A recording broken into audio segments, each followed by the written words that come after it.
of your time. What I'd like to do is now introduce to you Charles Araujo. Charles Araujo is the founder and CEO of the IT Transformation Institute and author of Quantum Age of IT. Everything you know about IT is about to change. He's a recognised leader in organisational transformation. He also sits on the board of ITSMF USA and the executive of Next Practices Institute. He's a regular contributor to the CIO Insight magazine, has been quoted in things as far apart as Business Edge and USA Today. Without further ado, I'd like to introduce Charles for a very interesting session, and I'm sure we're going to take every bit of the 45 minutes. So please welcome Charles.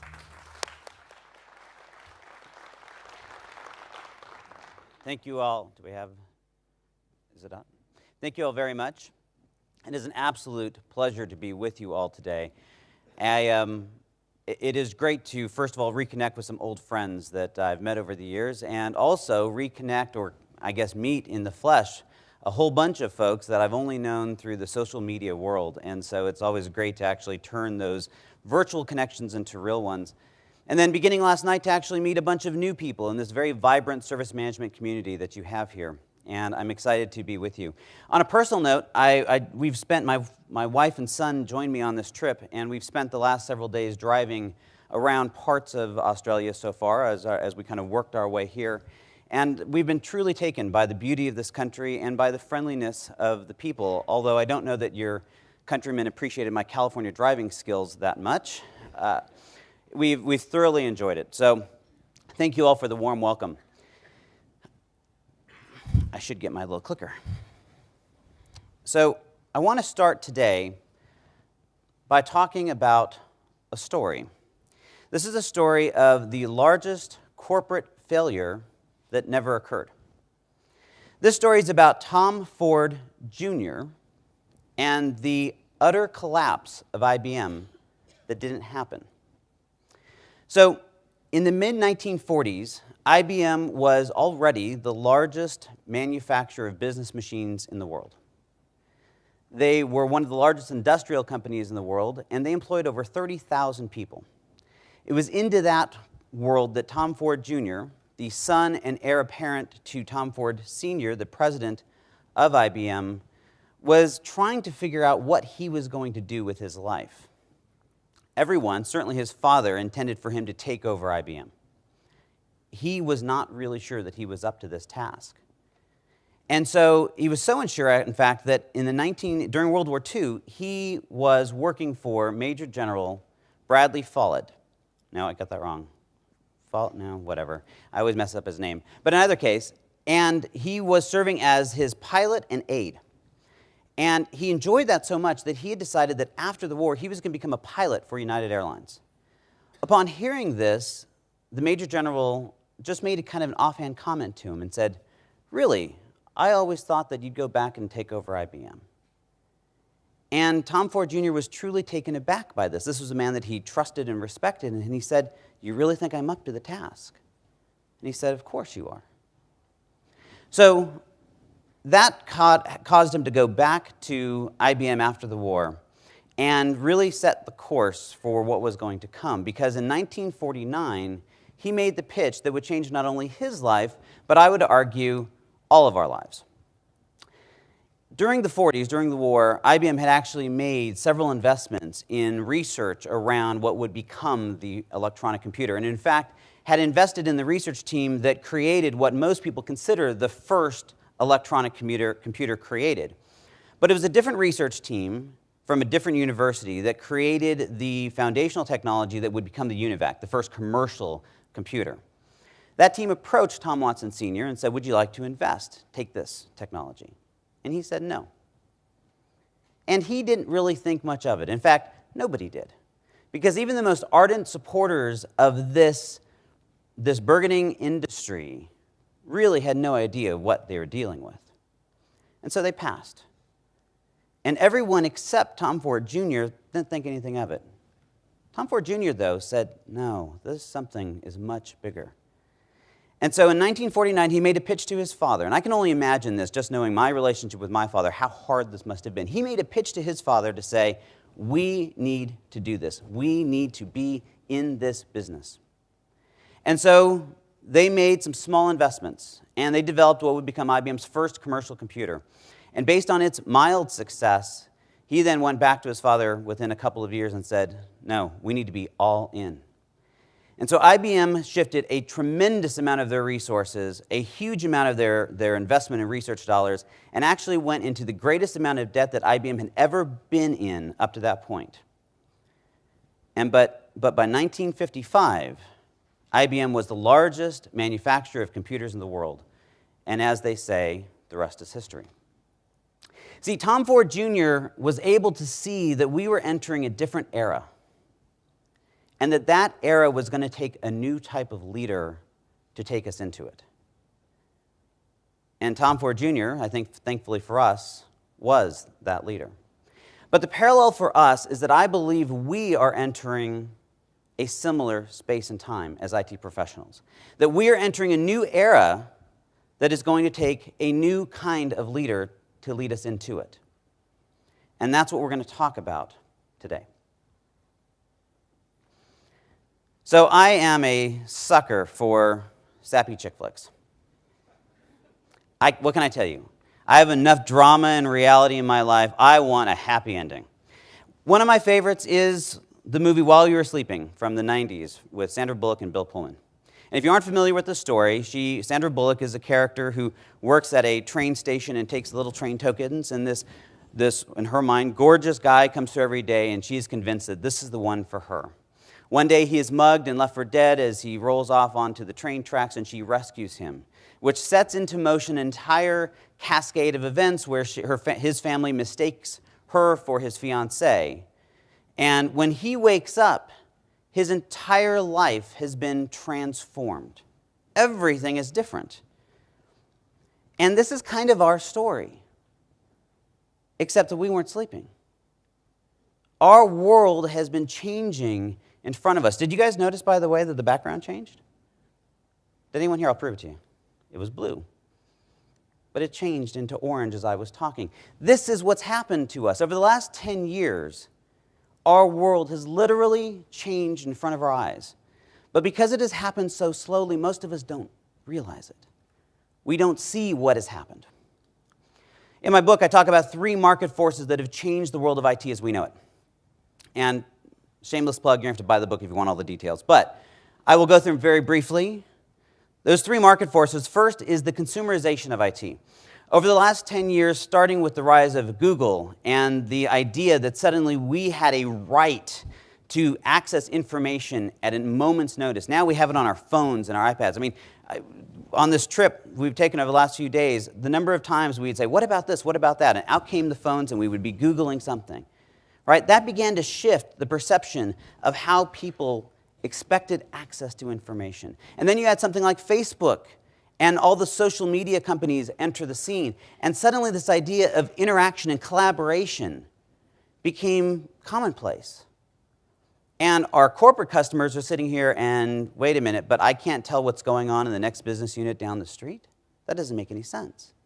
And then we had the rise of Apple and those types of companies that change the way we actually interact with our technology. I have my iPad up here. I was sitting at a conference 2 years ago, maybe 3, with a bunch of CIOs who swore iPads would never take root in corporate America. It's laughable now, but they were dead serious, and they really thought they were right. And it's because it changed the way we expect to interact with our technology. So that consumerization of IT, as we call it now, set the stage that our customers' perception of how they expect to interact with not only their technology, but their service providers was the first market force that started to change everything. At the same time, technology moved from the back office to the front office. When I started in technology, any of you that are a little bit older like me will remember this, technology was all about automating accounts payable and back office stuff. It didn't touch the customer.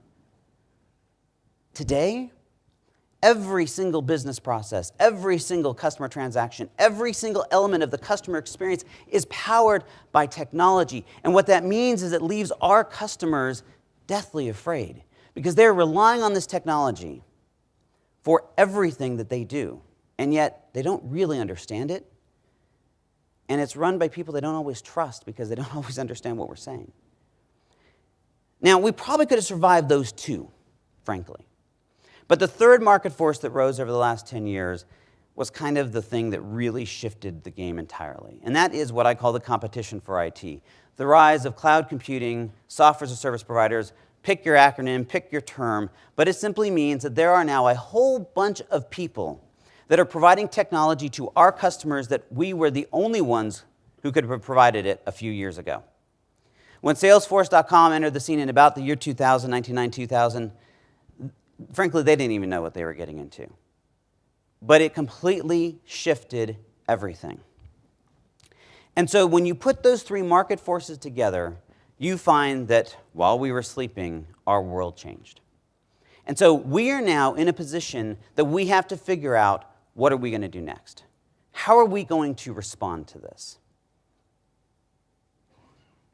This can be a little doom and gloom, and I don't want it to be, because the truth is, I actually find this to be a moment of great hope. In fact, the movie While You're Sleeping has one other piece to this. We'll let it tell it. So, I had planned to marry Peter, but I married Jack instead. Thank goodness my father was right. Life doesn't always turn out the way you plan. But Jack gave me the perfect gift. A stamp in my passport. He took me to Florence for our honeymoon. I guess you might say he gave me the world. Peter once asked me when it was that I fell in love with Jack. And I told him, it was while you were sleeping. Okay, that really didn't have anything to do with it. I just love happy endings. No, I mean, the truth is that your world may transform, but if you take it and don't try to fight it, if you allow it to go and allow yourself to go with it, a happy ending comes at the end. But it does mean a couple things for us. First, it means that we're going to need a new type of IT organization to be relevant in this new world. And we are not going to get a new type of IT organization unless we have a new type of IT leader to take us there. And that's what we're really here to talk about. What does that mean? The first trick, though, is that in order to make that happen, we're going to have to be willing to let go of a few things. Because to some degree, some cases to a large degree, we are our own worst enemies. We've been trapped a little bit.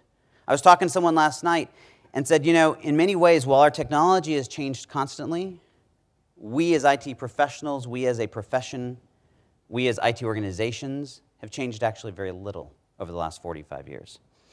And so we have to get out of our own way. What would you get if you took a secret agent from the 60s, froze him, and thawed him out for the 90s? It's freedom, baby, yeah! Austin Powers. Danger's my middle name. Secret? He's a swinger in a square world. A lot's changed since 1967. And a stranger. Bring on the sexy stews, man! We're called flight attendants now. In a strange land. Austin Powers, International Man of Mystery.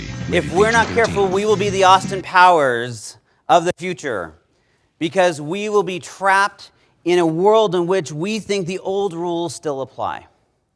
As we enter this new era, the old rules simply will no longer apply. In fact, there are 4 new rules for this new era that we need to understand. So I know I promised you 4 roles for the new IT leader. I'm like one of those late night infomercials. But wait, there's more. You're going to get 4 new rules, 4 building blocks, and then 4 roles. So we're going to walk through these. Here are the 4 rules for the new era. But before I actually bring up this first one, I have a question. Who here, and it's going to be a little bit hard for me to see, who here considers themselves an IT manager? Okay, I'm going to say that's most of you, a lot of you. Okay, so here's the first rule. Stop managing. Start leading. Now look, I know this was a bit of a sucker punch, right? I kind of, I was trying to do this for effect a little bit, but there's a point here. That we in IT tend to view our domain as management. We manage people, we manage organizations, we manage technology, we manage projects. And what my call to you today is that we need to start focusing less on the management aspects and start focusing much more on the leadership aspects. We need to see ourselves as leaders of people, leaders of the technology strategy, leaders of organizations, and leaders of projects. And that may sound like it's semantics. It's not. It is a huge shift in approach. And so we need to start by with that focus. And these reasons will become a little bit more clear here in a moment. But the big message here is that if you try to manage, you will be trying to hold on to sand. It will slip out of your fingers. The only option to you is to lead. And that means becoming what I call this new kind of IT leader. Here's a second rule, is that the idea of us as IT professionals managing and controlling our technology domains are pretty much gone. We have to see ourselves as managing complex ecosystems now. I would argue that within the next 5 years, 80% of all technology that is consumed by your enterprise is going to live outside of its walls. Maybe even more. And that's okay. But what we have to recognize is it means it changes the dynamic of how we operate. That we will no longer be working in this world or this paradigm where we've got this one-to-one relationships, where we can take our suppliers, our vendors, whatever you want to call them, and grind them down to get the low cost, and then expect to have any shot at delivering the services that we need to provide to our customers. We will be working in these very complex interconnected webs where our suppliers will not only be providing services to us directly, but to our customers directly, to other members of this ecosystem, back and forth. It's funny, I was talking to a VP of not even really an outsourcing company, but this new company, and I'm explaining this to him, and he said, you know, that's exactly what just happened. We just had a client bring us in, and our job is to sit there and help manage the relationships between all their other suppliers as they go back and forth, because these connections are just far too complex. So we need to start shifting our thinking into looking at the world in which we are operating as an ecosystem. And again, it's easy to take that as a word. It's much more complex than that, because it means it shifts how we interact and the relationships we build. The third rule is that it's not about us. I didn't see Rob England this morning, but if he's here, I'm sure that he's sitting here going, it's never been about us. And that's absolutely the truth. But you know, the funny part is that for a long time, because we've had the stranglehold on technology, because we were the only game in town, we could dictate to our customers, nope, sorry, that's not a standards, that doesn't meet our standard set, you can't buy that one. That was the whole thing with the iPad, right? These CIOs thought that they could continue to control this. They thought that they could dictate that no, iPads were not going to come in. They weren't secure. We couldn't control them. Guess what? Those executives said, forget that. I need this. And they went out and bought it with their own money, expensed it, and then walked in and demanded it get attached. So here's the deal. It's no longer about us. There is a new sheriff in town. And partners, it ain't us. Our customers are in complete control of everything going forward.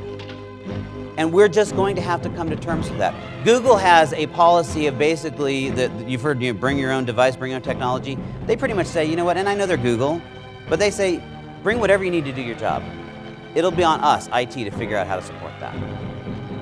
Because the minute that technology and limits that we start putting on it get in the way, we become our own worst enemy and people start looking at how they can start getting around us.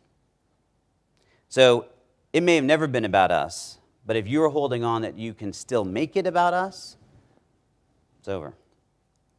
And the fourth rule, and this one may be the hardest for you guys, is that it's going to be what you don't do that becomes most important. You will be defined by what businesses you are not in. You guys have heard probably there's been this kind of talk about the Internet of Things. I'm calling it now the Internet of Everything. Everything is getting connected. In a building like this, there is a good chance, if it isn't now within the next 5 years, that the lighting systems will all be automated. In buildings, you've got sprinkler systems that are connected now to the internet because they're monitoring weather forecast and projecting when they're going to turn their sprinklers on or not. You name it, we are automating it, we are connecting it to the internet. And here's the challenge for us as IT professionals. If we think that we're going to control every last bit of technology within an enterprise, we're crazy. We can't. We are buckling under the strain we have right now. There is no way that we will survive if we try to contain and manage all of this technology as it becomes truly ubiquitous. And so the trick, the rule, is going to be how you discern what businesses you are in. Which parts of the technology stack you are actually managing and controlling. And those should be defined on only or by those technologies that are creating strategic value, competitive differentiation for your organization. That should be the business you're in. And so what we have to recognize is this isn't a one-size-fits-all. If your company runs a worldwide network of golf courses, then there's a pretty good chance you're going to want to control the technology that monitors how will they get watered, because those greens are your lifeblood. They generate revenue and profit for you. But for most organizations, it's not strategic. So we're going to have to start getting very, very good at understanding where that value is derived from and understanding how to stay out of those businesses that do not provide value. And if you really think hard and fast about this, you're going to realize that you will not be in 80% of the businesses you're in right now. And I use those terms because we need to think in those terms, right? You are a service provider. You are providing a set of services to your customers, to your organizations. You need to look at each of those services as a line of business and start really hard looking at them and saying, should I be in this business? A gentleman that I had the opportunity to interview for my book by the name of Joe Pleasant, he's a CIO of a Fortune 500 company called Premier. He does this every year. He goes through and evaluates, does a competitive analysis of every service that he provides to his customers compared to what they can buy in the open market. And when he finds that there is a service that he is not competitive in because it is either not strategic or he is simply too expensive, he exits that business. That's where our future is taking us. So the question for us is, well, then what does that look like? If this is who we are, then what does that future look like? I have a picture of what a new IT leader looks like. Would you like to see him? Maybe? Because we're all just going to get out of this crazy business and become chefs. That's what we're going to do. No. Why do I have a chef? So my wife, my son, and I consider ourselves as foodies. Is that a term you guys use here? Foodies? Yeah? Okay. So, and I should qualify this because there's foodies and there's foodies. I'm the garden variety foodie, which basically means I like really good food and I like eating a lot of it. My wife and son, on the other hand, they're more of the real foodie type. My son can tell you more about cheese than you ever want to know. I know because he has. My wife and son will go and have long conversations about balance and food pairings and flavor, acidity, and I don't even understand it all. But it is fascinating because it has given us an opportunity to, as we go to restaurants, and because we go to these nice restaurants, we always try to talk and meet the chefs and kind of learn. And it's really shed some light, and I'll explain here in a moment why I think that we as IT professionals can learn a lot from an executive-type chef. So this is my wife and son. This is actually just Monday night in Melbourne. This is a guy by the name of David Delia.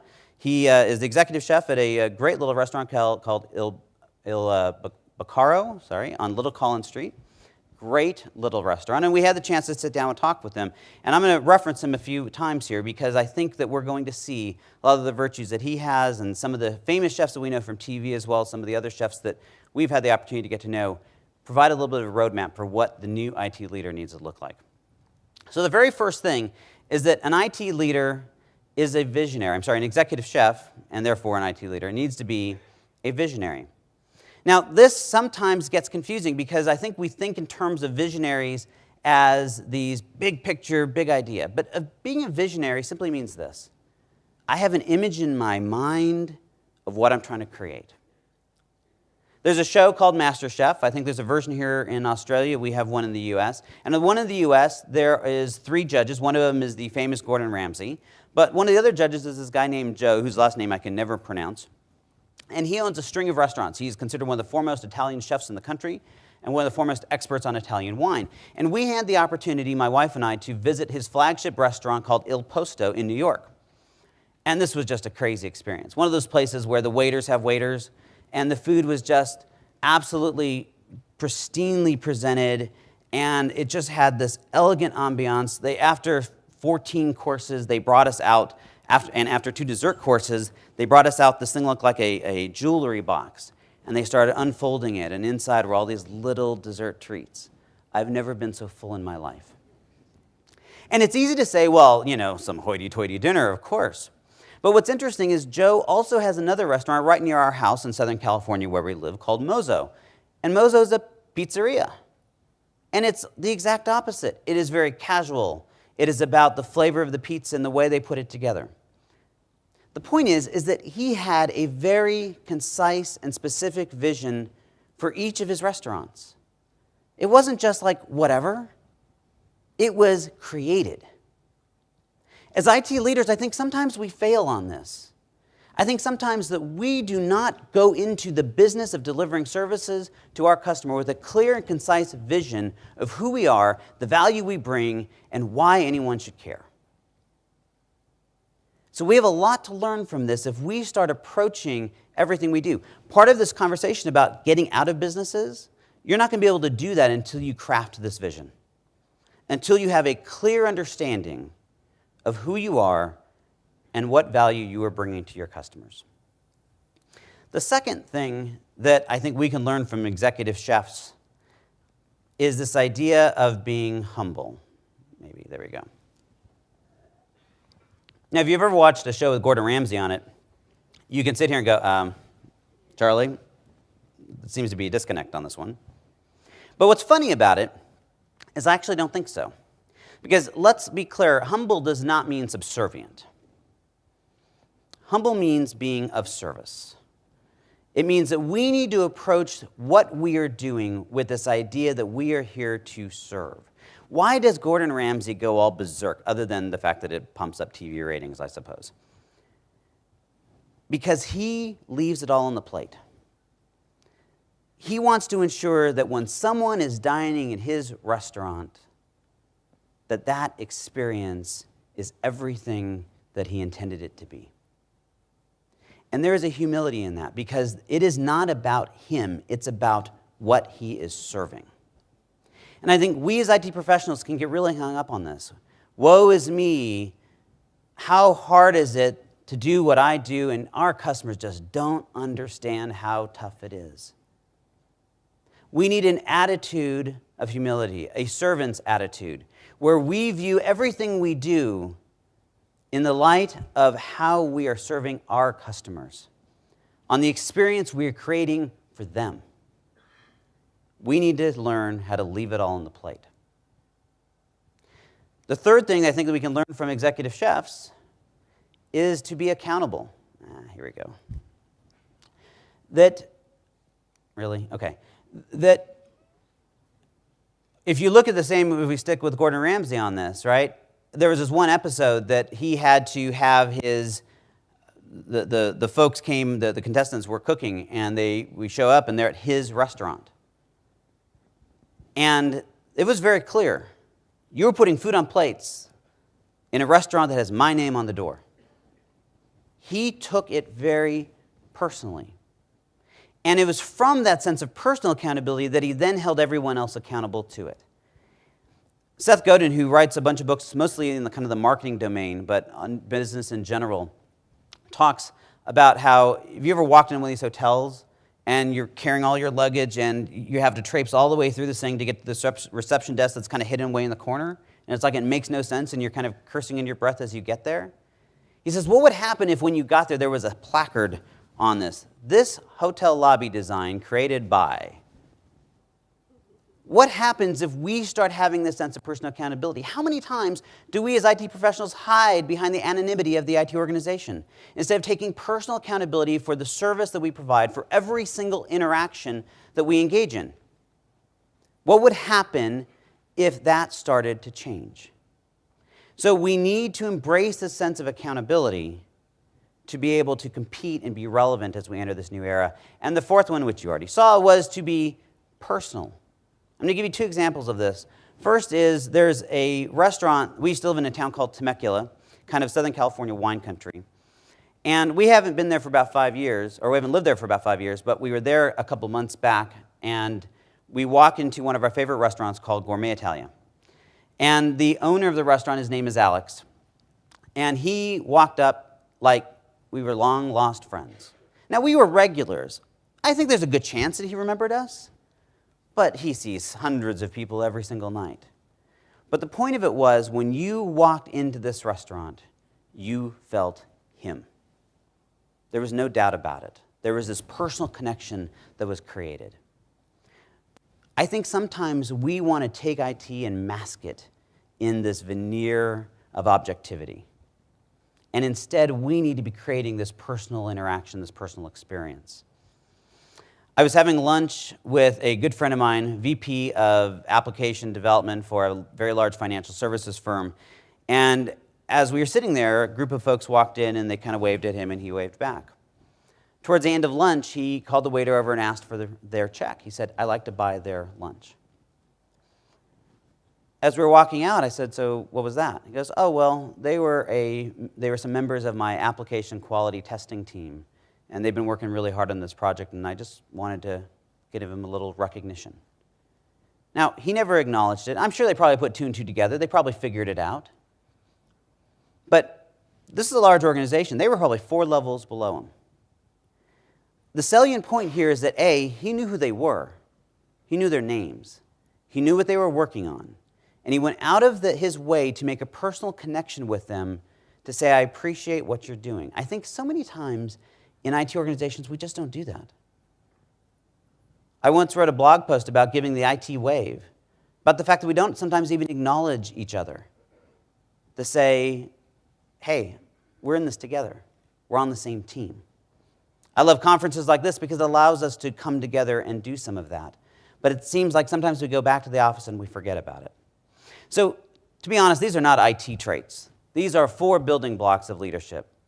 If you can bring into yourself these 4 elements, that you see yourself as a visionary in whatever scope that is, that you bring this sense of humility, this sense of service into everything that you do, if you hold yourself accountable personally, first and foremost, and then hold others accountable with you, and then you make sure that you never forget that this is all about people, I think you have the foundation of what's really going to take us forward and to become the kind of leader that we need you to be.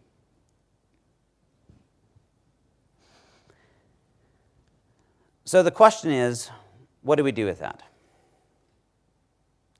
In 1989, my daughter was born. This is heard about age 6. I was a very young father, probably too young, but I was really, really smart. I knew exactly what was going to happen. Nothing was going to change.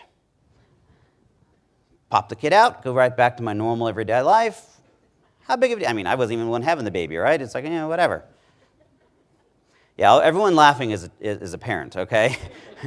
Because that is about as far from the truth as you can possibly get. The minute my daughter was born, my identity changed. I stopped being just Charlie. I was dad. I was pops. Well, sometimes. I was protector. I was provider. I was sometimes adorer. I was sometimes disciplinarian. And my wife will accuse me of being idolizer. She says that my little princess gets away with anything. Completely not true, by the way. But the point of it is that whenever you go through a transformation like this, you have to be willing to challenge your own sense of identity. Who are we as IT professionals? And I think we need to go into this with a new sense of what that is. Who are we? I promised you that there are 4 rules, and I believe 4 very specific roles that we as IT professionals are going to be playing in the future. This actually came out of a lunch I had with a good CIO friend of mine who runs a large IT organization for a life sciences firm. And we were talking in the context of CIOs, but I think that the truth is this applies to each and every one of us. There are 4 roles that we are going to be serving as we kind of put all these pieces together, the market forces, the new rules that are kind of guiding what we're dealing with. And we're going to have to get very comfortable in these. And I'll warn you, these are really not about technology. The 4 roles that we're going to be serving, or the 4 roles that we'll be providing, are a little bit different. The first is that we're going to become a trend spotter. As that technology has moved outside of our walls, and things have become much more focused and specialized, then one of our primary jobs is going to be continuously scanning the horizon and looking for both opportunities and threats. One of the things in that McKinsey article that Catherine pointed out was this idea of disruptive technologies. They are a very clear threat to a lot of large organizations, but they also represent opportunities if we get in front of them. One of our jobs as IT leaders is going to be to scan that horizon in context of our unique situation to identify those trends and be able to bring them in a point of relevance to our organizations. So if I'm the golf course, then I'm looking for those technologies that may impact, either from a risk standpoint or from an opportunity standpoint, those things around the actual playing of the game and the maintenance of the courses, etc. But for another company, perhaps even in the same line of business, that very same technology disruption may not represent an opportunity or a threat at all, based on the strategic posture of the organization. So the days of us being kind of agnostic to an industry, long gone. I don't care if you're a DBA, a network engineer, whatever part of the IT profession you're in, you're going to have to understand your business intimately to serve in this role, to be able to spot those trends and to recognize, are they in fact a threat or an opportunity? The second role is to be negotiator and mediator. As again, if we have 80% of our technology outside of our walls and we are dealing in these really complex webs, we can't simply demand that our suppliers, or for that matter, our customers, act a certain way anymore. So we're going to have to become really good at negotiating and mediating. Now, by the way, there's an upside to this, because part of that is also going to exist within the walls of the enterprise. Sometimes I think we get ensconced in the world of IT that we forget that there's all this other stuff going on, and that within the enterprise, guess what? They have all that other stuff that's happening too. We need to recognize that we have a role to play here. And so you're going to have to learn how to play that role of helping bring people together to find solutions more effectively. The third is the information weaver. You may have huge chunks of the technology that are lying outside of your domain. Salesforce is a great example. We may decide that it's not strategic to our business, so we're going to let the VP of Sales run Salesforce. That's fine. But that doesn't mean that the information that Salesforce has within it is not valuable to the rest of the organization. So the role of the IT leader is to harness and capture that information and to weave it into a mosaic that creates value for the broader enterprise. And the fourth role is that of the business process innovator.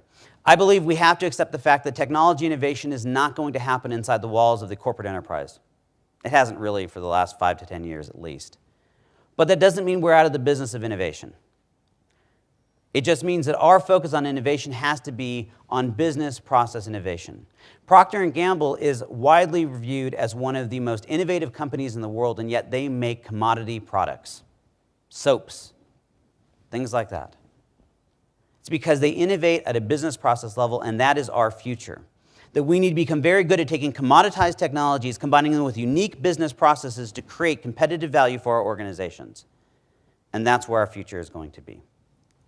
Okay, I'm running late. So here's where we need to take this. Those are the roles. Those are the kind of the three fours, right? But it's not as simple as knowing it. In fact, it almost never is. Knowing's not enough. We have to do something with this, and that's going to take a little something. In 1922, my great-grandfather left New Mexico, which is a state in the U.S., for California. He had a promise of a job with the train company if he could get there. So he left my great-grandmother and their daughters in New Mexico and went off. A few months later, she received a letter and said, gather up the girls, gather up everything we have, come to Los Angeles. Included just enough money for the trip. And so she set off, speaking not a word of English, being completely illiterate. Her daughters had to read the letter to her. And they showed up. They pulled in the train station, and there he was, as he'd promised. As she was telling the story to my father, with a tear in her eye, she said, but what if he hadn't been? What would I have done? It took a tremendous amount of faith and investment for them to set out towards a new future, to plot their course. That's what is going to be required of each of you. This is not a time to be tepid. This is not a time to wait and see. If you stand still, this opportunity will pass you by. So to move forward is going to take action on your part. You're going to have to be willing to invest in yourself enough, to challenge your own identity enough, to set out to learn new skills, to adopt these roles enough, so that you can enter this era, that you can lead us into this future. Okay, so what you've been handed is a little bracelet. If you haven't yet, please put it on. And hold your hand, stick it in, hold your hand up like this. And if your neighbor isn't doing this, you feel free to glare at them. It's okay. I think sometimes we feel that the idea of leadership is something, and keep them up, we're gonna get there, hold on, yeah. Sometimes the idea of leadership is something that has to be given to us, that we have to be anointed as a leader. I'm here to tell you that we do not. But in case you feel that that's the case, I will do it for you. You are an IT leader. You are a catalyst for change in our industry. You have the power within you to change yourself, to change your organization, and to change everything about what it is that we do. Okay, you can put them down. Over the next 3 days, there is a wealth of information. I went through the catalog of track sessions. I know many of the speakers. There is so much great information that is going to be presented to you over the next 3 days. And the challenge in front of you is that if you go into it the way you always have, it can be wasted. But if you go into it with an attitude that you are an IT leader and that you are collecting this information very specifically to use it to change how you, your organization, and our industry moves forward, then I think this conference can be transformative for you. So wear this bracelet, look at it, remember that you are an IT leader, and let's change the world of IT together.